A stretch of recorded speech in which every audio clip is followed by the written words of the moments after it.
¿Sí me escuchan bien, perdonen? Sí, doctor. Sí, gracias, ¿eh?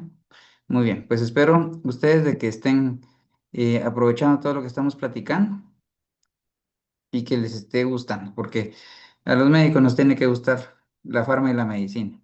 Entonces, perdón, es que siguen entrando.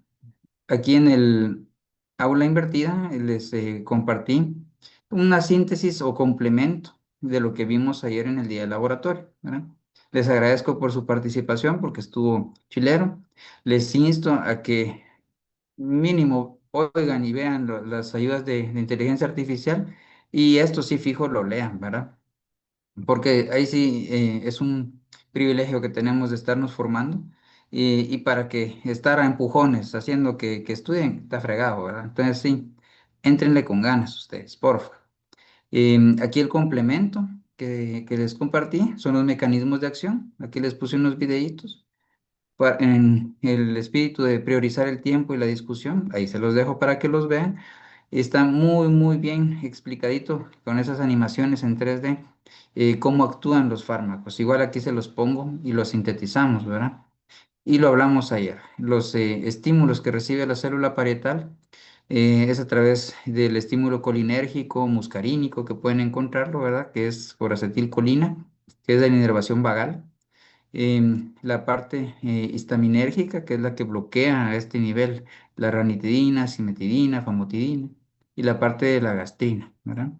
Y los inhibidores de bomba de protones que van a actuar a este nivel, ¿verdad? Independientemente del estímulo que tengan, para que nos quede claro. Entonces aquí en estos videitos pues se resume esto.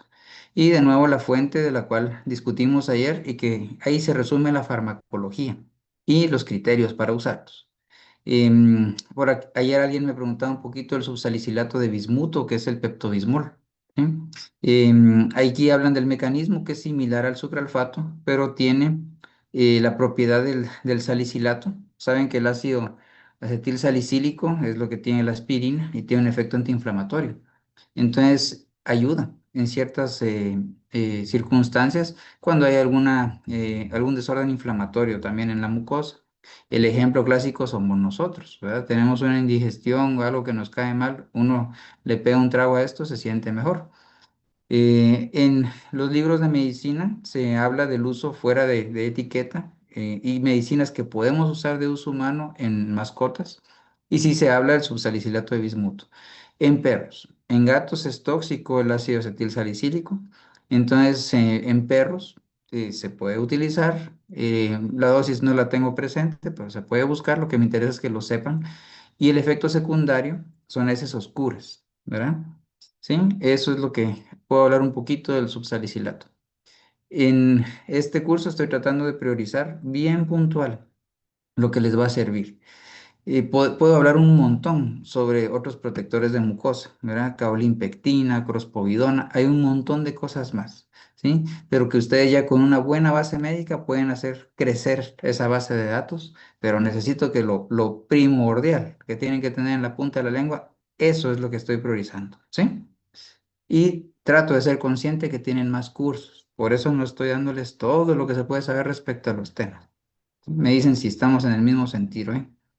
Otra cosa que les complemento acá es lo que tenemos disponible, ¿verdad? Entonces, de lo que tenemos disponible, tenemos presentaciones veterinarias y de uso humano. Las platicamos ayer en el laboratorio.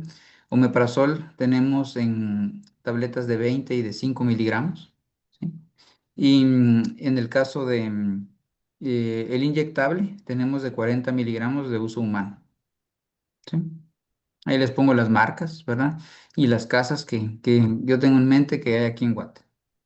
En el caso de la dosis, hablábamos que para que se nos quede usamos 1 miligramo por kilo, pero en mente tenemos que el rango terapéutico es de medio a 2 miligramos por kilo y que si incluso me paso, no hay mayor efecto secundario, ¿verdad? ¿Alguna duda con lo que hablamos de inhibidores de bomba? Doc, yo tengo duda Sí, con sí. el Pepto-Bismol Sí, sí, Fernando. adicional a la protección gástrica. Yo lo he usado para diarreas y me ha funcionado bien. Sí, sí, es por ese efecto que modula la inflamación donde tiene efecto, donde tiene contacto, ¿verdad? Totalmente, totalmente, Fernando, sí. Es un efecto antiinflamatorio que tiene. Ujú. Y Ya. protege la mucosa. Ujú, con gusto, sí. ¿Algún otro comentario, duda? Por eso es que estos fármacos se clasifican como protectores de mucosa, ¿verdad? Porque van a apoyar no solo en el estómago, sino como bien dice Fernando, también en intestino. Ujú. En los libros aparecían para manejo de diarrea aguda incluso, ¿verdad? El subsalicilato. Em, Ahora hablando de lo que tenemos de sucralfato, ¿verdad? Creo que ayer pudimos concluir de que vamos a usar suspensiones, ¿verdad? Una compañera me preguntaba de las pastas, están bien también, la cosa es que duren en el caso de una pasta si es un poco más viscosa, que dure más tiempo en el sitio de acción, ¿verdad? Y aquí les pongo las que tenemos de uso veterinario. La posología, y recordemos que todos estos términos los vamos a seguir masticando hasta que sea algo muy común manejar, ¿verdad? Recuerden que posología es no solo es la dosis, es la vía de administración, la frecuencia y la duración, ¿sí? A eso se refiere una posología. En este caso es un poco empírica, ¿verdad? No tenemos miligramos por kilo, sino son dosis totales. Al hablar de dosis total, quiere decir que le doy lo mismo a un perro o a otro si están dentro de una talla o características similares, ¿verdad? Dosis totales también manejamos a veces con los gatos, ¿verdad? Y el ejemplo clásico somos los seres humanos, ¿verdad? En un adulto no manejamos miligramos por kilo, manejamos miligramos totales, ¿verdad? Entonces, la dosis total que vamos a utilizar varía según la talla. Gatos y perros pequeños podemos usar de 250 miligramos, perros medianos 500, y la dosis para perro grande es 1 gramo, ¿verdad? Como que fuera persona. Recuérdense que TIT se refiere a la administración 3 veces al día, o sea, cada 8 horas, ¿sí? Puede variar según disponibilidad del tutor, pero esto es cómo lo utilizamos, ¿verdad? ¿Alguna duda con las presentaciones de sucralfato?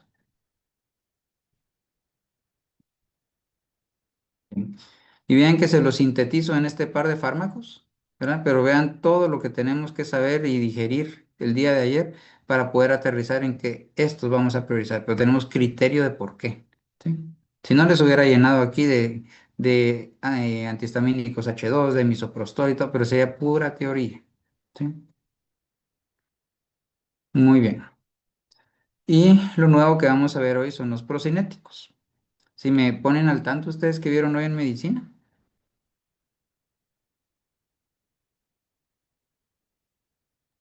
uno a la vez, por favor. Enfermedades. Ujú. Orofaringias, periodontal, fisura oronasal, abscesos, periapical. Ah, ok, muy Sus bien. tratamientos.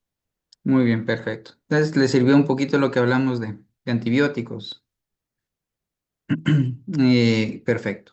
Entonces, hablando de los procinéticos, ¿verdad? Que me imagino que ustedes ya van a tocar temas afines. Aquí les puse esto. Me encontré esta imagen, está muy bonita, sobre la explicación del mecanismo de acción. Y los principales representantes del grupo de los procinéticos, los platicamos ayer también, la metoclopramida y la cisaprida. Hay más que se usan en humanos también, pero estos son los más comunes que tenemos de caballitos de batalla en veterinaria, ¿verdad? Aquí yo les comparto específico en cuanto a especies menores, que siento que tanto en medicina como en cirugía es como que la base densa y luego se aplica a más especies. Les comparto para la semana del 21.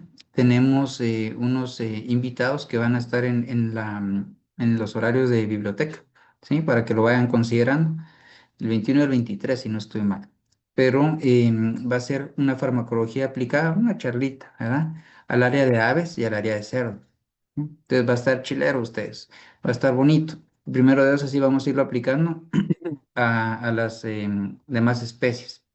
Pero la idea es que salgan, como les digo, con una buena base teórica, que es lo que estamos teniendo acá, y solo se aplica, ¿verdad? Ya cuando hablemos de tal fármaco en tal especie, ya no tenemos que repasar todo esto, ya lo saben, ¿verdad? Solo van a ir por las cosas puntuales. Entonces, para que lo vayan teniendo en mente. Porque al revisar un libro de farma, pues obviamente va a hablar de la aplicación en caballos, etcétera, etcétera. Ya lo iremos viendo. Entonces, aquí les comparto siempre las presentaciones que tenemos, ¿verdad? Doc, disculpe, Eh, sí, Fernando. esta parte de los procinéticos está en el documento de este que nos dio en PDF No, del, no, no, ¿verdad? no, porque estos no se clasifican como gastroprotectores. Ujú, sí, sí, De este documento, ¿perdón? ¿hay algún, aparte de la presentación, hay algún otro documento de los cinéticos? Em, Les voy a poner aquí en el chat por si lo buscan, ¿verdad? O lo descargan. La fuente sería la farmacología de Plum, ¿verdad? La- Ahí se los puse en el chat, ¿verdad? Em, la farmacología de Plum es un libro de farmacología aplicada. Está por especies. Ahí van a encontrar roedores, que ferrets, caballos, equinos, de todo, cerdos, aves. Entonces aquí se los compartí por si lo consiguen y lo descargan, ¿verdad? Yo lo tengo en físico porque ese lo compré en Sudamérica. Es como mi fuente de consulta, si les puedo referir una, Fernando, ¿verdad? De ahí hay varios libros de farma o incluso en línea, ¿verdad? Por si quieren ampliar leyendo, ¿sí? Sí, pero de consenso de procinéticos no encontré. Ujú, sí, respondiendo a la pregunta. En cuanto a los mecanismos de acción, se los ponía acá, tenemos que van a bloquear los receptores de dopamina. Y ahorita vamos a hablar un poquito de dónde y cuáles son los receptores que tenemos para bloquear el vómito. Y van a tener cierta actividad sobre los receptores de serotonina, que aquí es donde vamos a ver que actúa el ondansetrón, lo vamos a ver mañana. ¿Sí? Y también tiene ciertos efectos colinérgicos. Recuérdense que los efectos colinérgicos en el tracto digestivo es un estímulo parasimpático, pero aquí es selectivo, en el sentido de que promueve o incrementa el tono del cardias, y hablábamos que por esto evita el reflujo gastroesofágico, ¿verdad?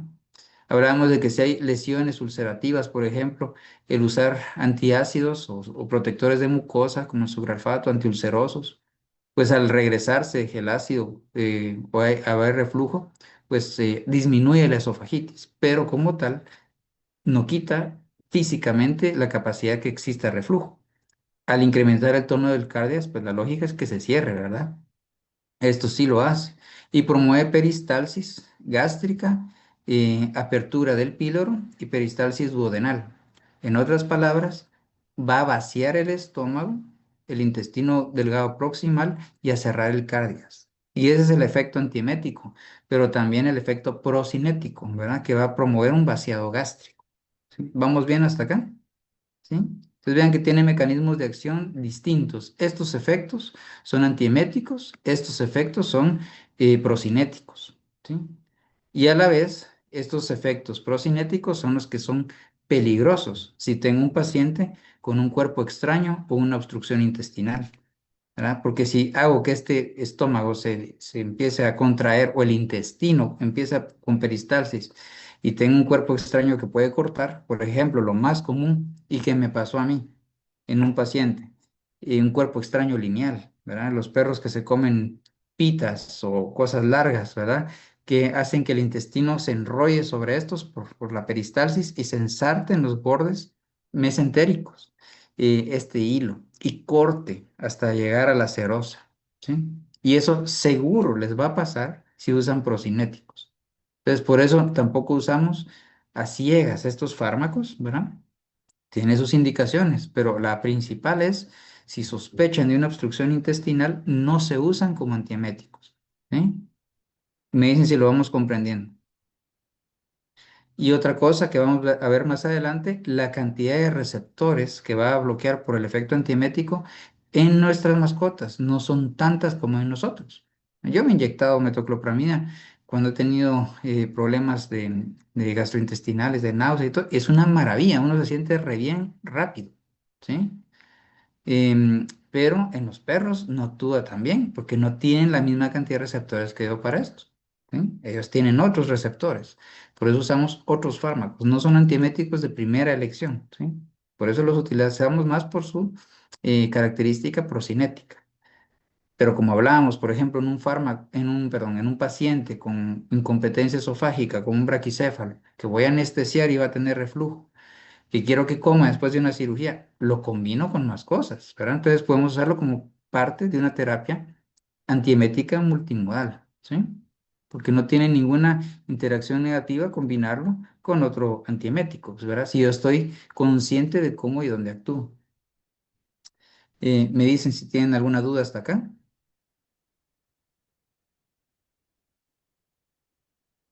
¿Todo confuso? ¿Ninguna duda? Doctor, perdone, yo tengo una duda. ¿Sí, Mónica? No sé si estos procinéticos, porque yo he visto que al momento también de hacer cirugías intestinales o retirar cuerpos extraños después, sufren mucho de que no defecan, ¿verdad? Entonces, no sé si se podría utilizar a pesar de que se ha hecho la cirugía o si se recomienda o qué se recomienda hacer en esos casos. Muy bien, muy bien. Aquí es una buena pregunta, tú. Voy a avanzar un poquito con el contenido y tal vez ahí te voy a ir respondiendo, pero aquí es importante. Después de una cirugía de estas, el tracto queda vacío, ¿verdad? Entonces hay que darle chance a que pues vaya generando materia que sacar, ¿verdad? Esa es una, el manejo del dolor y el manejo de los tejidos, e incluso el haber lavado el abdomen para que no haya mucha citoquina va a hacer que el intestino se mueva o no, ¿verdad? Entonces, si sí hubo mucha manipulación, recordemos que la inflamación, por definición, va a conllevar como signo cardinal la pérdida de la función. Y una función del intestino es moverse, ¿verdad? Entonces, si se manipuló muy grosero, si hay mucha inflamación, si hay citoquinas porque hubo contaminación, etc., va a haber hilio, ¿verdad? No va a haber movimiento intestinal.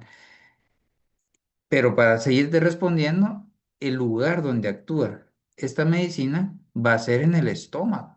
Entonces, si no hay movimiento o peristalsis, de igual le pongo esto y no le va a ayudar tanto, ¿me entiendes? ¿Sí? Porque toda la porción de yeyuno, ilion, colon, eso, ahí no actúa la metoclopramida. La cisapría sí tiene cierta acción sobre esófago y colon.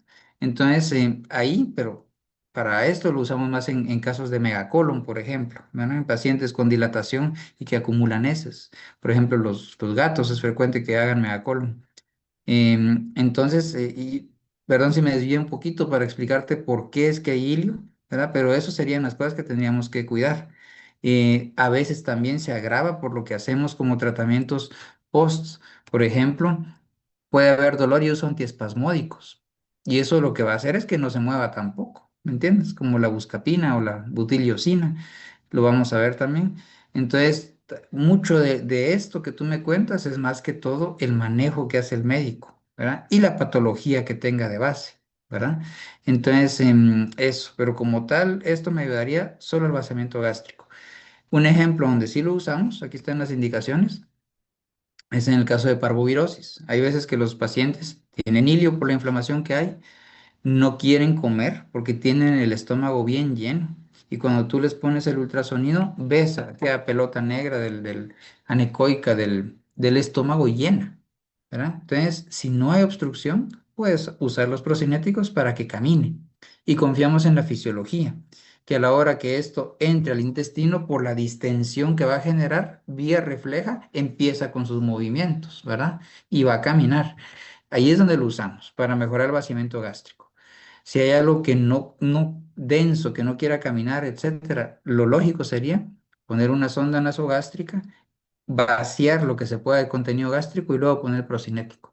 Porque si no hacemos eso, el animal no va a comer, ¿verdad? Pues eso, Mónica. Me dices si te contesté, si te generé más dudas. Muchas gracias, doctor. Sí, gracias por la aclaración.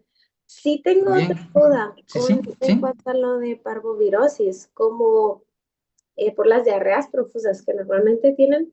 Yo había oído que también al momento de poner metoclopramida había como riesgo de causar una intususcepción por aumentar Bien, el movimiento, ¿verdad? Entonces no sé en ese caso. totalmente, totalmente, totalmente, Mónica, tenés toda la razón. Pero fíjate que aquí la clave está en que el médico que está tratando el parvovirus, porque es una enfermedad tan hablada y común y en lugares donde no se vacuna, que aquí en la capital ya es raro, ¿verdad? Pero tan mal manejada, ¿verdad? Esta enfermedad la volvemos a tocar en módulos, ¿verdad? Porque es una inflamación sistémica grosera. La parvovirosis combina todos los mecanismos de shock que hay, el shock séptico, hipovolémico y el cardiogénico, ¿verdad? Porque da carditis, el parvovirus también. Pero aterrizando, mira tan lógico que es. Si yo quiero usar metoclopramida entonces en un perro con parvovirus, ¿qué debo hacer? El mismo ultrasonido que me va a servir para verle el estómago si lo tiene lleno y por eso no quiere comer, lo muevo para atrás en la región umbilical, que es donde vemos los intestinos, y veo si no hay una intususcepción. ¿Sí? Si no la hay, lo puedo usar totalmente. El mismo ultrasonido me sirve para verle el corazón y ver si tiene miocarditis, no se contrae bien y tengo que usar fármacos inotrópicos. El mismo ultrasonido se lo puedo poner entre las costillas y ver si no me estoy pasando de líquidos y generándole edema pulmonar, ¿verdad? Todo esto lo vamos a ver este semestre ustedes, también en cirugía. Entonces, aquí la clave es, no porque tenga paro y pueda hacer intususcepción, no le pongo. No, me voy a asegurar que no la tenga.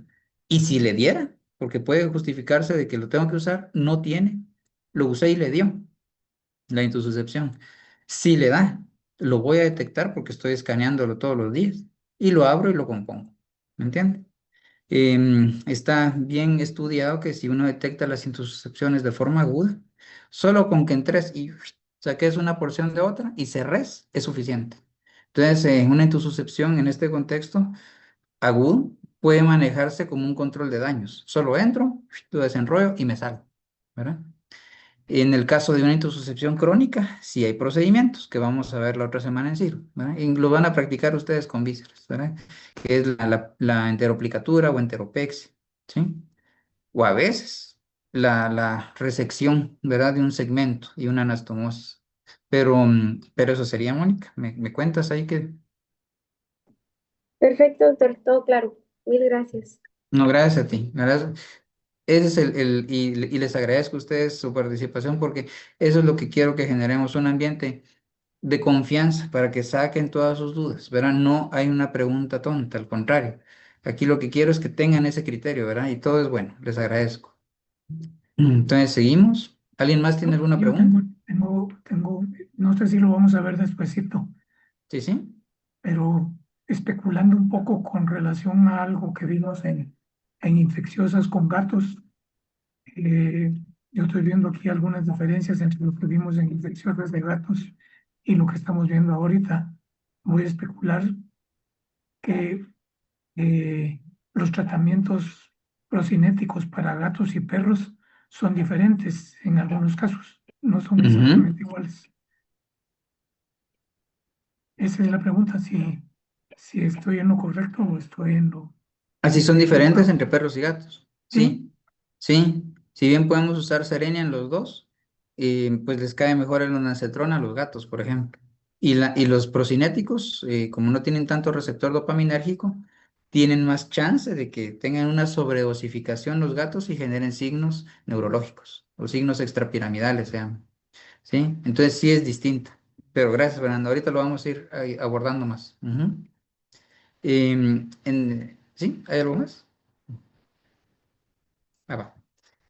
Aquí hay una pregunta de Gabriel en el chat. ¿Se prefiere usar antieméticos o procinéticos durante la preanestesia? En base a que yo utilizo mucho agonista alfa 2, casi que en todos uso dexmedetomidina, como preanestésico y como analgésico transoperatorio. ¿Sí? En base a mis protocolos, yo utilizo los dos. ¿Sí? Todos los perros que si no hay ninguna contraindicación, obviamente, como la que estamos hablando, pero todos los perros que operamos están premedicados con Serenia, que es el maropitante, y con metoclopramida. ¿verdad? Porque existe el riesgo de reflujo gravitacional, lo que hablábamos. Los alfa-2 agonistas relajan el cardias. Entonces, cuando el animal se pone horizontal, cuando uno los acuesta, puede, si tienen agua en el estómago, llegar a la garganta y aspirar, ¿verdad? Por eso les decía siempre con estos fármacos una almohadita para que quede más levantada la cabeza y físicamente esté más difícil, pero farmacológicamente yo utilizo los dos en la preanestesia, ¿sí? Y no hay ninguna contraindicación. Pero les comentaba ayer, no sé si yo creo que no lo comenté con un grupo, ya he tenido mortalidad, ¿verdad? En unos pacientes, en otros que no, los hemos logrado sacar, pero es pura suerte si salen o no, por broncoaspiración. Y la neumonía que hacen es horrible y es en horas, ¿verdad? Entonces yo prefiero usar estas medicinas, totalmente, ¿sí? En el gato no, ¿verdad? Pero en los perros sí. Muy bien. Vamos viendo qué más tengo aquí. Vamos a ver. Entonces aquí les pongo los nombres. Pileran es de los más comunes. De Holiday, creo que aquí se los puse. Aquí está. ¿Verdad? Hay inyectado, hay gotas también. El Némesis es el otro que usamos. El Farmotil. Aquí se los puse, miren. Y son fármacos que consiguen ahorita. Ahorita hay mucha farmacia en línea. Ahí se consigue re bien. ¿Sí? De uso humano, también es algo importante tenerlo en mente, ¿verdad? El Cloprim es el que más utilizamos. Y en animales grandes, pues tal vez les quede mejor tabletas que gotitas, ¿verdad? Por eso es bueno saber las presentaciones. Aquí les pongo la posología. En el caso de la duración del efecto en los perros es cada 8 horas. La dosis es de 0,2 a 0,5. Tradicionalmente yo utilizo 0,5 miligramos por kilo. He tenido perros con susceptibilidad o idiosincrasia. La idiosincrasia se refiere a una particularidad individual. O sea que a mí no me caen bien estas medicinas, pero a mi hermano, por ejemplo, lo toma y no le pasa nada. Eso se refiere a idiosincrasia, una particularidad del individuo, ¿sí? Que esa es la explicación. Así es este cuate y le caen mal las medicinas, ¿sí? Estas medicinas. Y he visto perros así, que si uno les da la dosis de 0,5, empiezan con signos neurológicos como que fueran gatos. Entonces tengo que, pero tienen reflujo, pero tengo que usarlo, ¿me entienden? Entonces, a puro tubo de usar la dosis baja. Por eso me sirve saber el rango terapéutico. Si estamos ante un gato que tengo que usarlo, la frecuencia se espacía, vean que es cada 12 horas, y me voy en el rango bajo, ¿verdad? Pero de preferencia no lo usamos. Sepamos que también, como bien decían, hay otras, si lo voy a indicar como antiemético, mejor uso otro antiemético, ¿verdad? ¿Verdad? Pero si sí debo darlo, por ejemplo, en el caso de un megacolon felino, pues ya sé que la metoclopramida ahí no va a ayudar en el colon, ahí usaría cisaprida y me voy en los rangos bajos de dosis, ¿sí? Me dicen si vamos bien. Aquí les puse algunas indicaciones. Algunas de estas las encontrarán en los libros, otras son sacadas de lo que veo yo frecuentemente. Por ejemplo, el reflujo enterogástrico matutino. Típico braquicéfalo, shih tzus, etcétera, que reporta el dueño, mira es que vomita, ¿sí? ¿Y a qué horas vomita? ¿En la madrugada o antes de desayunar? ¿Y qué vomita? Bilis. No sé si lo han oído o lo han visto, ¿verdad? Entonces, esto es porque hay regreso de bilis hacia el estómago, del intestino, ¿verdad? Esto es algo que es muy, muy amargo, da náuseas, y cuando el paciente despierta, le va a dar náusea y lo vomita, ¿verdad? O lo despierta la náusea en la madrugada y la vomita. Entonces, el tratamiento para el reflujo enterogástrico es antes de acostarse, que tome su metoclopramida, ¿verdad? Normalmente esto se da 30 minutos antes de la comida para que haya ese efecto procinético y luego que coma un poquito, un poquito. Así lo que hacemos es que de noche, si llega a tener salida de bilis hacia el duodeno y quiera irse para el estómago, y ¡puc! Se topa con comida y se mezcla con la comida. Y el procinético lo sigue empujando para distal, ¿verdad? O aboral se llamaría en intestinos, para afuera. Em, y evitamos que cuando despierte tenga esa bilis en el estómago, ¿verdad? Y la vomite. ¿Tiene lógica eso? ¿Verdad? Eso es algo bastante común, ¿verdad? Y que obviamente si es muy frecuente, pues va a dar esofagitis, ¿verdad? Que esté con ese reflujo, ¿sí? Ya hablamos del retardo de vaciamiento gástrico y ya hablamos de todo esto. En cuanto a los signos neurológicos, yo lo comprobé de una mala forma por ignorancia hace años. Yo siempre he tenido gatos. Entonces tenía una mi gatita que estaba enfermita y empezó con vómitos. Y vómitos todos los días, varios al día, ok. Y le pongo metoclopramida y empieza ustedes como que se hubiera intoxicado, ¿sí? Con fasciculaciones, vocalizaciones, espasmos. Entonces a mí me consta la susceptibilidad de esta especie a los procinéticos por sus mecanismos centrales que tienen, ¿verdad? Entonces, no, de ahí me quedé yo con aquello que prefiero evitarlo. Tenemos cosas más lógicas que utilizar como antimético. Aquí hay algo en el chat, en los gatos, ¿verdad? Y Rodrigo, ¿cuánto tiempo se puede usar metoclopramida a largo plazo? Muy bien. Fíjate que para las crisis por reflujo, normalmente yo lo prescribo 5 a 7 días, porque no es siempre que les pasa eso. Entonces la idea es cortar ese ciclo y quedarme solo con el manejo dietético, ¿verdad? De ahí solo su puchito de comida antes de dormir, un poquito, por si hay reflujo de bilis, y le voy quitando fármacos. Y cuando hay crisis se retoma, ¿verdad? ¿Sí? Pero en general no lo uso a largo plazo. En el caso del megacolon felino, por ejemplo, ahí sí puede ser necesario utilizarlo a largo plazo, o megacolon canino, o megasófago canino, ¿verdad? Ahí sí tal vez hay que usarlo a largo plazo. Ujú, con gusto. Y normalmente cuando tenemos estas condiciones, megasófago, megacolon, pues no, esto no basta, ¿verdad? Hay que darles comida bastante líquida, en el caso del megasófago, parar al animal y que quede vertical para que por gravedad le vaya pasando la comida líquida, ¿verdad? En el caso del colon, hay que estarlos vaciando manualmente, frecuentemente, y muchas veces en la cirugía que vamos a ver que se llama colectomía subtotal, para en quitar toda esa bolsa inservible de intestino, ¿verdad? ¿Sí? Se quita esa porción que solo guarda esas. Entonces, es parte del manejo médico que hay que agotar, pero muchas veces tenemos que combinar más métodos para resolver. Y a veces no se puede resolver. Gabriel, para gatos que vomitan regularmente como 2 veces a la semana, ¿se puede tratar solo con antiméticos sin problema? Pues no, porque tenés que ver por qué vomitan. Pero es muy buena tu pregunta, porque aquí yo lo que quiero formar es una forma algorítmica de pensar. Medio la hablamos ayer con algún grupo. Si vomitan, yo debo pensar, bueno, ¿tiene un problema primario gastrointestinal? ¿Sí? Un tumor, una intususcepción, gastritis, es algo propio del tracto gastrointestinal. Y ahí yo lo puedo ver con imágenes. ¿Sí? Una ecografía, una endoscopía, ¿me entiendes? Si hay signos sistémicos y vómitos, a esta cosa para mí que es extraintestinal o extragastrointestinal, pancreatitis, piómetra, no sé, enfermedad renal, hepática, ¿me entienden?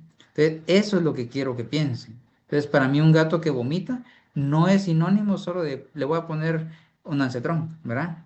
Sí, es sinónimo de diagnóstico.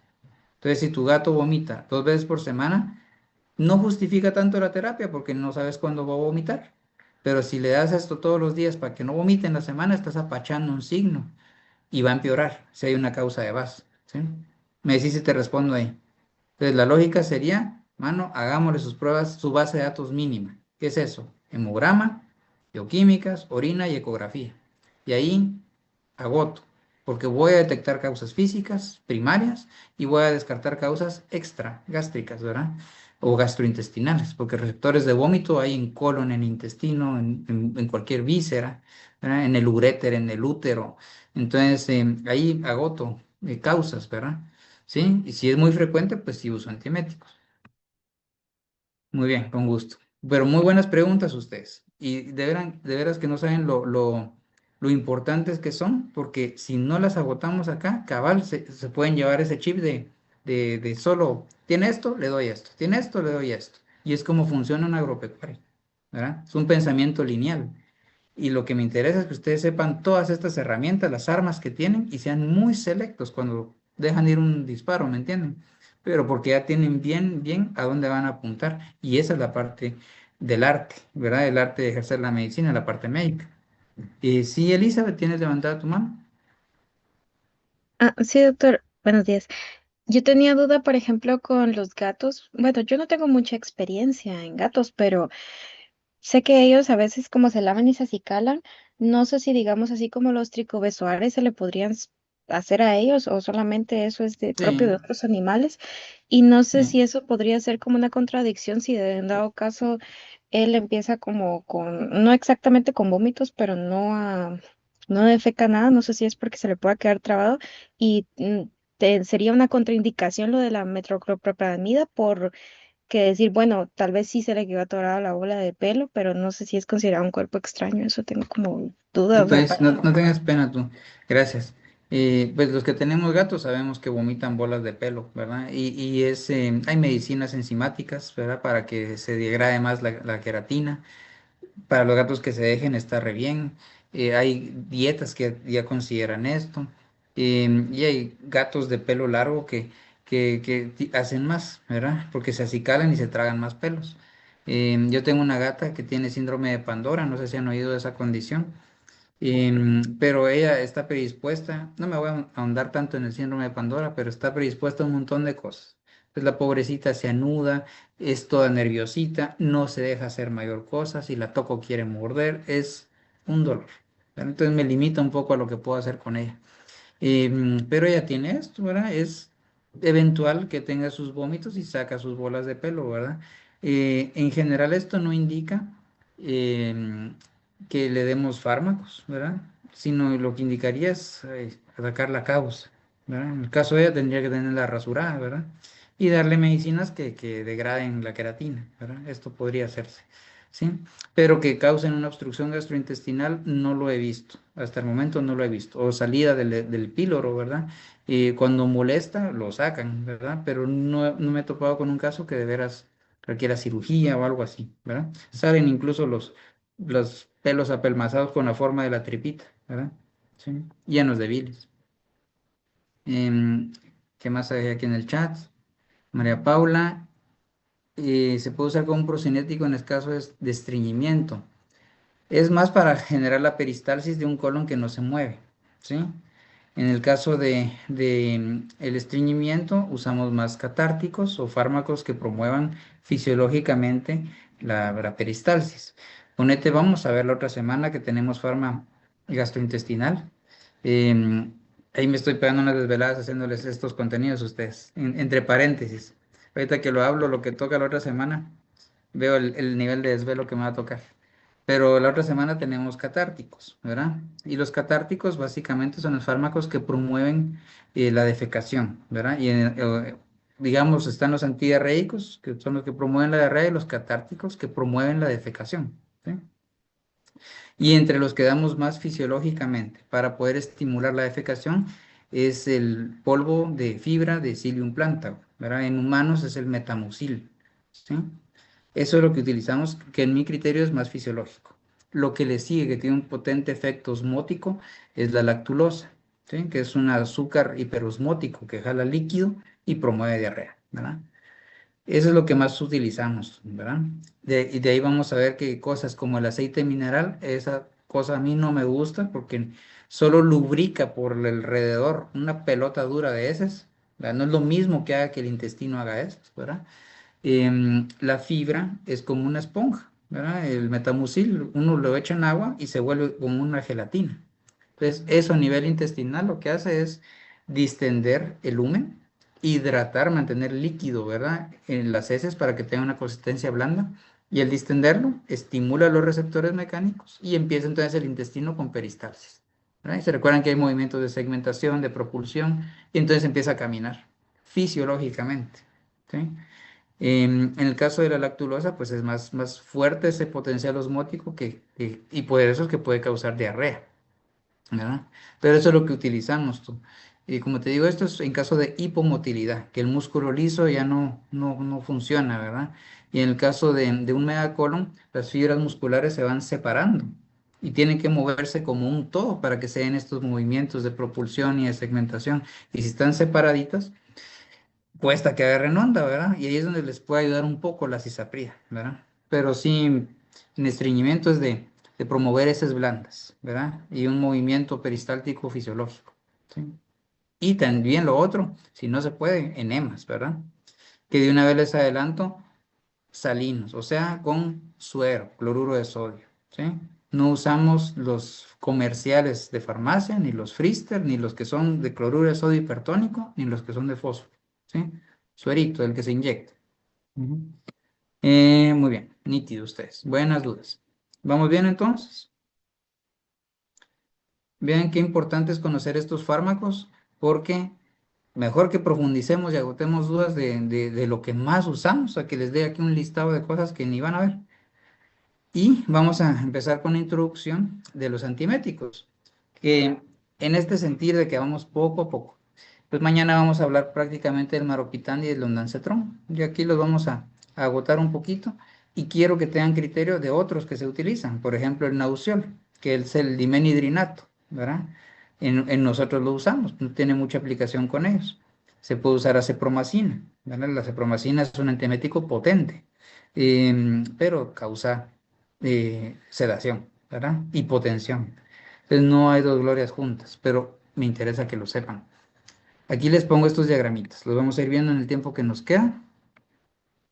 Vean qué interesantes. Estos son tomados del libro de Ettinger de medicina interna. Vamos a ver, hay algo aquí en el chat. Eh, sí, sí, cuando se tapan les dan un lavado. Los lavados son enemas hipertónicos, ¿verdad? Que son de fósforo o de cloruro de sodio. Sí, la idea es que tengan ese gradiente osmótico y causan más líquido en el colon, lo distienden y la urgencia de defecar, ¿verdad? Y por la dilución que hay del agua, pues va a haber diarrea, ¿verdad? Es el mecanismo de un enema. Aprovechando la duda que nos hacen aquí en el chat, las cantidades hipertónicas de sodio o de fósforo generan un gradiente osmótico para los líquidos, pero también de concentración para estos electrolitos. Entonces, si tengo mucho sodio en el colon relativo al que hay en la sangre y la mucosa colónica puede absorber, entonces va, o el recto, va a chupar del lumen hacia la sangre ese exceso de sodio o ese exceso de fósforo. Entonces produzco hipernatremia o produzco hiperfosfatemia, ¿sí? Por eso es que les digo que con suero normal, porque eso es isotónico, solo vamos a aguadar un poquito, vamos a distender, pero no hago algo que sea peligroso, ¿sí? Porque si absorbe ese suero, solo lo estoy hidratando porque es isotónico. ¿Me van cachando? El peligro de que yo produzca hiperfosfatemia es que si la sangre detecta que hay más fósforo en relación al calcio, aunque mis niveles de calcio estén dentro del rango, pero la relación cambia, el cuerpo dice, puchis, tengo hipocalcemia, vamos a convulsionar, ¿me entienden? Entonces, por eso es que no se usan enemas de Frister, de fosfatos, ni de cloruro de sodio. ¿Estamos bien? La hipernatremia, hablando del fósforo, si se absorbe, genera hipertensión, ¿verdad? Y la hipertensión asociada a hipernatremia rompe vasos sanguíneos cerebrales. Entonces, la hipernatremia está asociada a hemorragia cerebral, ¿sí? ¿Cómo se va a ver un problema hemorrágico en el cerebro? Convulsiones también, ¿sí? O alteración de la conciencia, etcétera. En resumen, mejor suerito. Pero para contestar la duda que me hicieron en el chat. Ujú, ¿sí? De que hay colegas que le meten un frister a un labrador y defeca y lo aguanta, sí, porque los perros son maravillosos. Pero en el libro de Birchard, por ejemplo, el libro de Birchard, que es el manual clínico de pequeñas especies, ahí me gusta mucho ese libro porque pone puntos claves. Y si fijan, yo no les comparto tantos libros porque apenas y los hago leer un poco, ¿verdad? Pero se los cito por si los quieren leer, ¿verdad? Em, y un punto clave que está en el libro de Birchard es los enemas de este tipo, si van a usar un 9-fosfato porque están en algún contexto lejano, etcétera, prohibidos en perros pequeños y gatos, ¿verdad? Porque son los que más riesgo tienen de desarrollar hiperfosfatemia, ¿verdad? Pero les comparto esto porque estoy seguro que habrá un colega más viejo que diga, no, si yo siempre uso eso y no pasa nada, gracias a Dios, mano, y a tu ignorancia, pero no debes columpiarte en eso, ¿verdad? Si uno ya lo sabe, ya es pecado jugarle, ¿verdad? De que no me pasa, ¿verdad? Si algo es una certeza en la biología es que nada está escrito, ¿sí? José Eduardo, no me quedó claro el enema.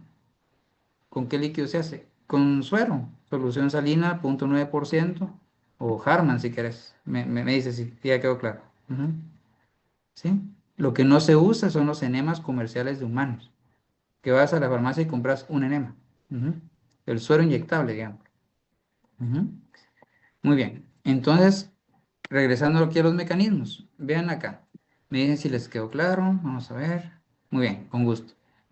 Aquí tenemos los receptores ustedes. Y vean los numeritos y todo, y no es de abrumarse, es decir, bueno, entendámoslos. Vean que aquí está el 5-HT3, que es el de serotonina, el D2, que son los receptores dopaminérgicos, el M1, que son los de motilina, que son los que se estimulan cuando hay distensión, ¿verdad? En las vísceras, el de neuroquinina, los receptores opioides, los receptores histaminérgicos, y ahí vamos. ¿Sí? ¿Vamos bien acá? Esos son los receptores. Y aquí lo que nos está diciendo el diagrama es, bueno, ¿dónde están? Por ejemplo, en vías periféricas. Y cuando hablo de periférico, es lo que no está en el sistema nervioso central. Cuando hablo del sistema nervioso central, es lo que está en el centro del animal, médula espinal y encéfalo. Y para hablar ahorita de antieméticos, lo que me interesa es el encéfalo. ¿Sí? Entonces, cuando hablo de central es la cabeza. Y cuando hablo de periférico es lo que hay en todo el resto del cuerpo. ¿Se entiende? Del sistema nervioso. ¿Sí? Y tenemos estas zonas, ¿verdad? El centro del vómito está en el tallo encefálico, en la región cerebral está la zona quimiorreceptora. Em, es bien importante, ¿verdad? Que vayamos entendiendo eso. Y en cada lugar tenemos distintos receptores.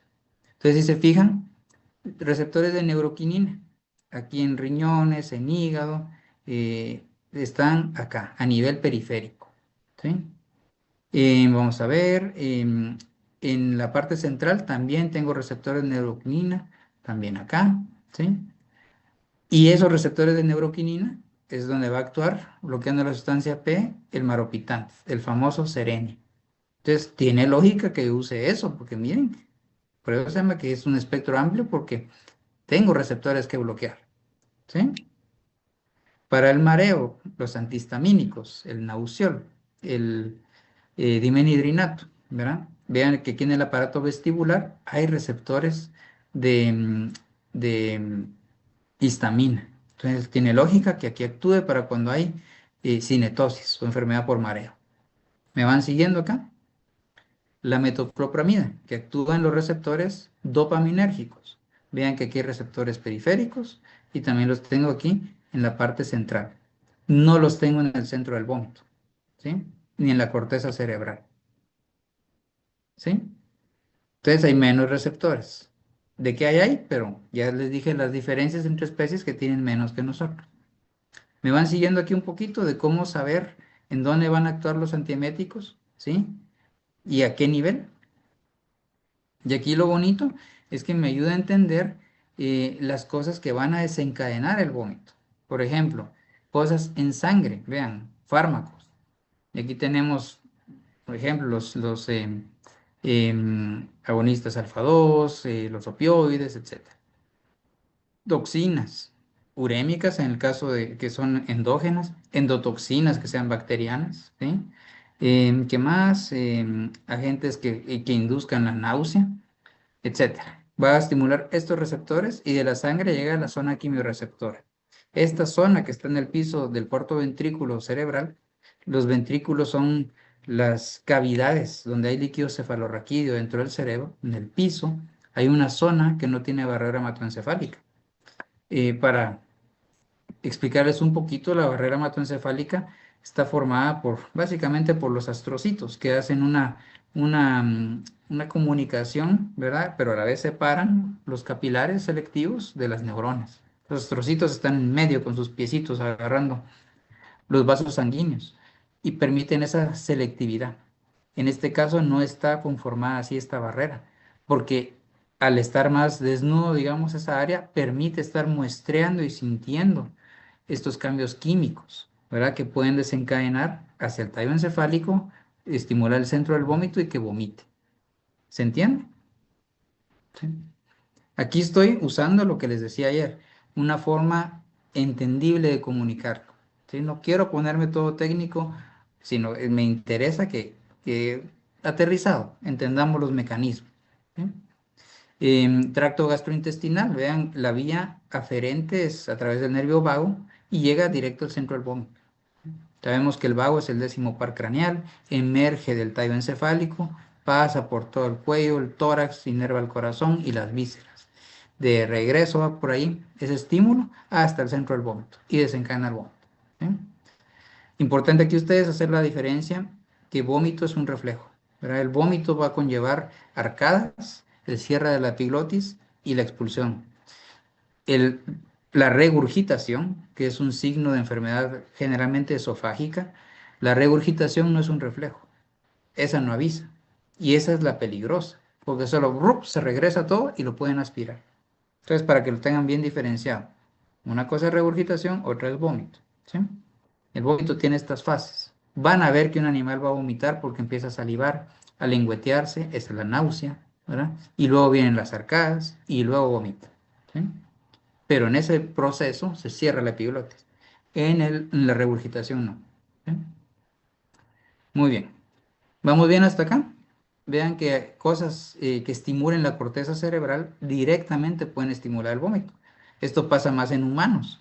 Uno ve a alguien vomitar y le da náusea a uno y le dan ganas de vomitar a uno. O ve algo que le da asco, ¿sí? ¿Sí?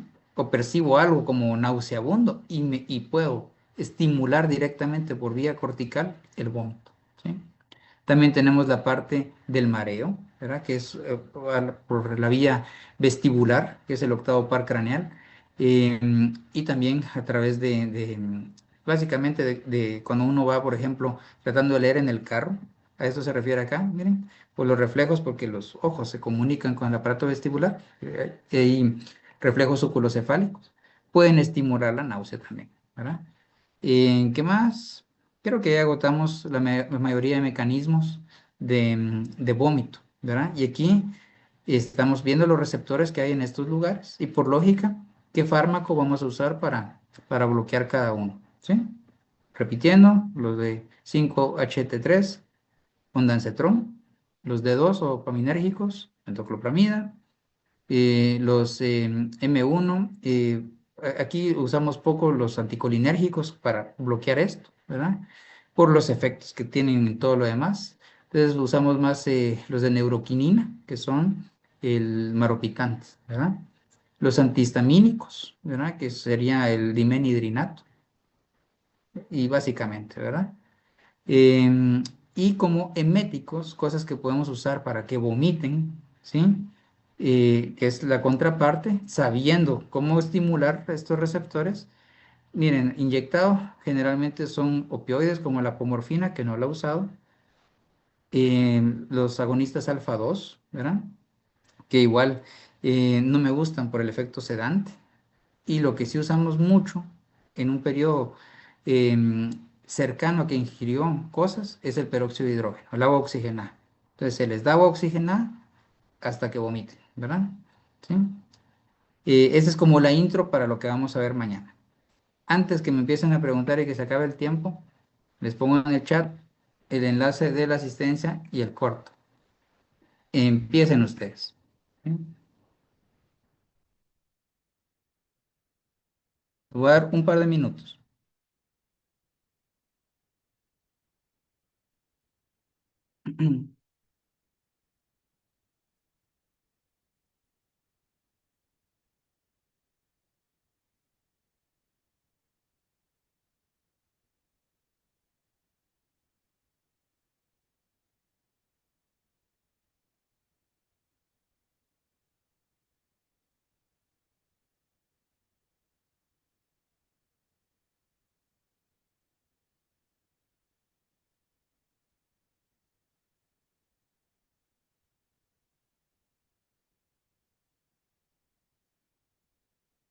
Estoy viendo que ya están respondiendo. Todavía tenemos un minuto. Sería una barbaridad que se tarden porque está fácil ustedes.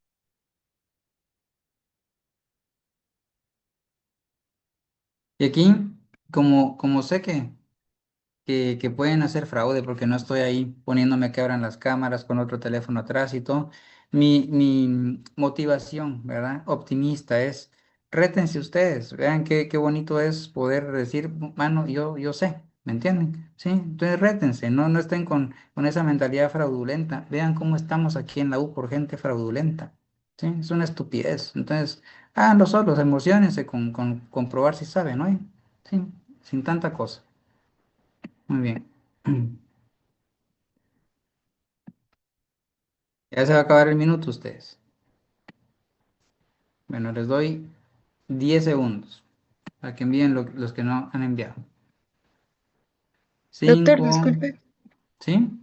Solo las conferencias que usted dijo del día lunes, creo que dijo a la hora Espérame, de espérame, 20. solo cierro el corto porque eso no va a ser 10 segundos. Bueno, ahorita lo cierro. Dios. Sí. Contame lo de las conferencias. Esas son en línea. Sí, todo eso es virtual, tú. Todo eso es virtual. El Ok. corto vale la asistencia también. Es una nota doble, ¿sí? Entonces es virtual. Pero va a estar bien chilero ustedes. Va a estar bien bonito porque, como les digo, pueden aplicarlo a otras especies, ¿verdad? Sí.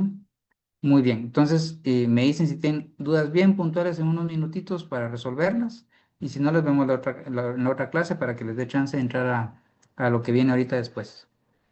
¿Alguna duda?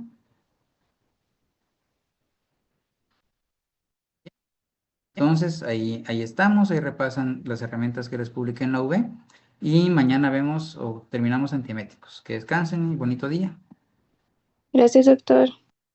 Igualmente, Feliz día. igualmente. Gladys, agua con sal sí se puede, pero genera lo que hablamos del sodio, te altera los electrolitos y siento que tarda más en actuar el agua con sal que el agua oxigenada.